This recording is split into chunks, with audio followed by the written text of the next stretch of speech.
جب جس پروجیکٹ کو 100 روپے دینے ہیں آپ اسے 40 روپے دیں گے تو اس کا تھرو فارورڈ بھی بڑھے گا، اس کے اندر تاخیر بھی ہوگی اور وہ سک پروجیکٹ بھی بنے گا. تو یہ سب چیز تب ختم ہوگی جب ہمارے وسائل بڑھیں. جب ہم منسٹری آف فائنانس کو کہتے ہیں ڈیولپمنٹ بجٹ بڑھائیں تو وہ کہتے ہیں ہمارے پاس ریونیو نہیں ہے.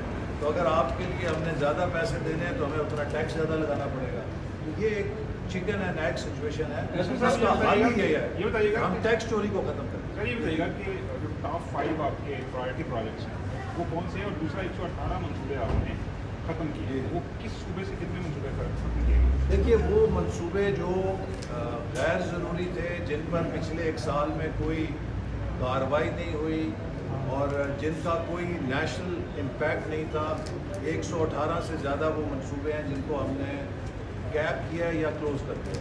اور اس سے تقریباً ہمیں جو اوور آل کاسٹ ہے ان کی 1000 ارب کے قریب بنے گی جو ہمیں بچت ہوئی ہے، اور فوری طور پہ بھی کچھ 100 ارب روپے کا اس سے ہمیں فائدہ ہوا ہے. اسی طرح ہم نے کافی ڈیلیجنٹلی کوشش کی ہے کہ ان پروجیکٹس کو لیا جائے جو ہائی پرائرٹی ہیں. جو آپ نے کہا کون سے بڑے بڑے پروجیکٹس ہیں، جو بڑے پروجیکٹ ہمارے لیے سب سے بڑی ترجیح ہے وہ دیامیر ماشڈ ہے.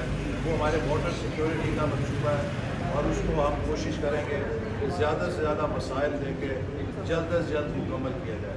اسی طرح جو ہمارے ٹرانسپورٹ سیکٹر کے بڑے منصوبے ہیں اس سے جڑا ہوا KKH کراکرم ہائی وے کا وہ سیکشن ہے جو اس کے اندر ڈوب جائے گا، اور یہ سی پیک کا ایک وائٹل لنک ہے، اس کو بھی ہم مکمل کریں گے اور اس پہ کام شروع کریں گے. پھر اسی طرح حیدرآباد سکھر موٹر وے، یہ کراچی اور پشاور موٹر وے کا وہ ادھورا حصہ ہے جو 2018 میں ہماری حکومت ختم ہونے کے بعد نامکمل رہ گیا تھا.